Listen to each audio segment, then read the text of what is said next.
अहंकार, गुस्सा और नफरत को जीत लिया? क्या जितने ये लाशें हैं किसी एक को आप जिंदा कर सको? इतनी बात सुनते ही सम्राट अशोक ने अस्त्र और शस्त्र को त्याग दिया और तथागत बुद्ध की शरण में चले गए और यहां से पूरे दुनिया को तथागत बुद्ध का शांति और मानवता का संदेश, जिसमें समता, स्वतंत्रता, बंधुता, न्याय, करुणा, प्रज्ञाशील, दया, ममता, मैत्री, वो भाव पूरे दुनिया तक पहुंचाया। यहाँ तक कि अपने बेटे महेंद्र और पुत्री संघमित्रा को भी धम्म के प्रचार प्रसार के लिए उन्होंने पूरी दुनिया में भेजा। तो आज यहां से एक संदेश जाता है कि ये सरकार 75 साल से हमारे धैर्य की परीक्षा ले रही है। वो देखना चाहती है बौद्ध लोगों में कितना धैर्य है।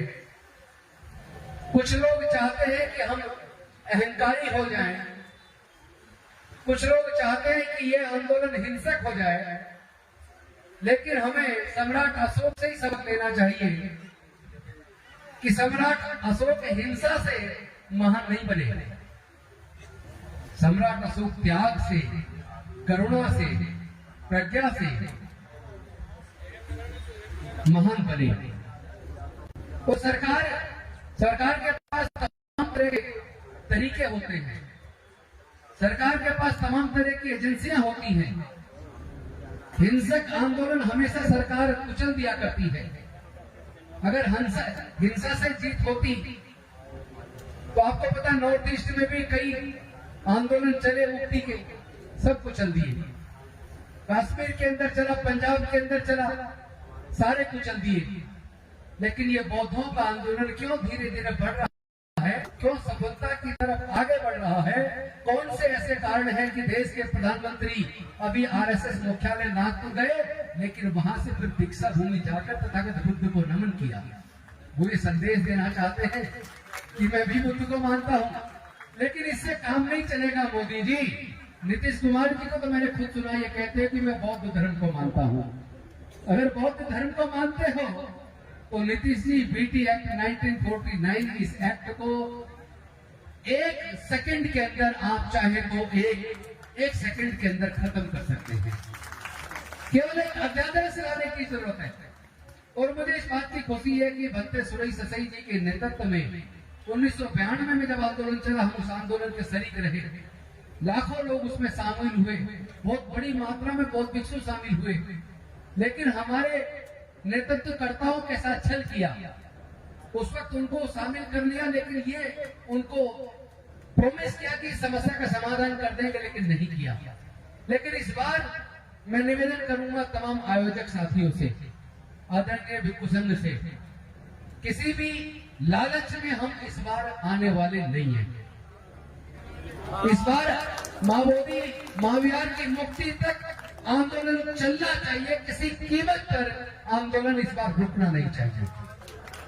देश की कई विधानसभाओं के अंदर विधायकों ने इस बार माओवादी महाविहार की मुक्ति का आवाज को बुलंद किया है। देश की संसद में, लोकसभा के अंदर भी, राज्यसभा के अंदर भी, यहाँ तक कि राज्यसभा में विपक्ष के नेता, कांग्रेस के राष्ट्रीय अध्यक्ष मल्लिकार्जुन खड़गे जी ने भी माओवादी महाविहार के मुद्दे को बहुत मजबूती के साथ रखा है। उधर कुशवाहा जी ने भी रखा है, चंद्रशेखर जी ने भी रखा है, मुकुल वासनिक जो महासचिव उन्होंने भी रखा है, वर्षा गायकवाड़ जी ने भी रखा है, पप्पू यादव जी ने भी रखा है, डॉक्टर नितिन राउत जी ने वहां विधानसभा महाराष्ट्र में रखा है, चंद्रकांत हिंडोरे जो राष्ट्रीय महासचिव है, राज्यसभा सांसद है, उन्होंने भी उठाया। महाराष्ट्र की विधानसभा में भी कई साथियों ने, और यहाँ बिहार की विधानसभा में हमारे सतीश दास जी, कई और विधायकों ने इस बात को उठाया। इसका मतलब आप सब लोग अपना मनोबल बढ़ा कर लीजिए, धीरे सब लोग बुद्ध के मार्ग पर आएंगे। कोई के पास नहीं है तो युद्ध से हो सकता है 2-4 लोगों को जीत लो, लेकिन करुणा से बड़े राजा शरणागत हो जाते हैं, अपने अस्त्र शस्त्र त्याग देते हैं। तो हमें करुणा से, मैत्री से, सबका मंगल भाव रखते हुए पूरा दया, ममता, करुणा, प्रज्ञाशील, मैत्री, उसी से शांति के साथ अपने आंदोलन को जितना तेज अब हो गया है, इसको धीरे धीरे इतना बड़ा करना है, क्योंकि ये सच्चाई अब लोग जान गए।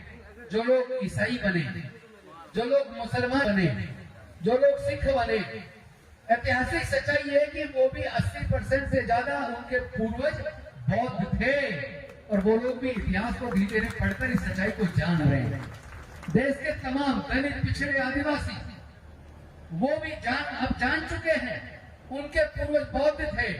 वो धीरे धीरे गर्भापसी कर रहे हैं, और 5 अक्टूबर 2022 को डॉक्टर अम्बेडकर भवन, रानी झांसी रोड पर दिल्ली की सरकार में मंत्री रहते हुए जब हमने 12,000 लोगों को बौद्ध धर्म की दीक्षा दिलाई, 22 प्रतिज्ञाएं दोहराई, उसके बाद कम से कम 30 से 40 लाख लोग बौद्ध धर्म की दीक्षा ले चुके हैं।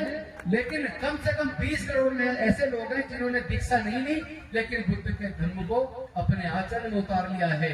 तो भारत बौद्ध में होने की तरफ चल पड़ा है, और दुनिया बौद्ध बनने वाली है, क्योंकि यूएनओ की रिपोर्ट आई है। यूएनओ की रिपोर्ट आई है कि आने वाले 50 सालों में आधे से ज्यादा यूरोप बौद्ध बन जाएगा। और ये भी रिपोर्ट आई है अमेरिका और ऑस्ट्रेलिया के अंदर पहले नंबर पे क्रिश्चियनिटी है, दूसरे नंबर पे बौद्ध है। लेकिन जिस तेजी से बौद्ध धर्म वहां बढ़ रहा है, हो सकता है आने वाले 10 से 15 सालों में अमेरिका और ऑस्ट्रेलिया के अंदर भी क्रिश्चियन से ज्यादा बौद्ध हो जाएंगे।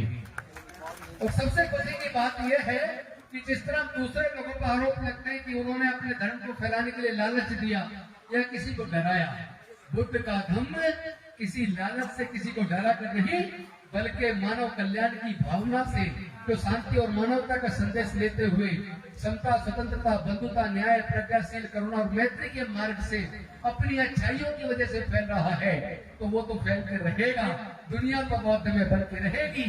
लेकिन बस आपके धैर्य की परीक्षा है। आपको लोग भटकाने की कोशिश करेंगे, हो सकता है हमारे बीच आकर कुछ दिन बैठे, हो सकता है चिल्वर पहन के बैठ जाएं, या सफेद वस्त्र में पहन जाएं, या नीले वस्त्र पहन के पंचशील का पटका पहन के बैठ जाएं, और हमारे बीच आकर हमें उकसाने की कोशिश करें। उकसावे में मत आना, क्योंकि उकसावे में आ गए तो वो फिर हिंसा को तो वो लोग बलपूर्वक कुचल देते हैं, सत्ता कुचल देती है।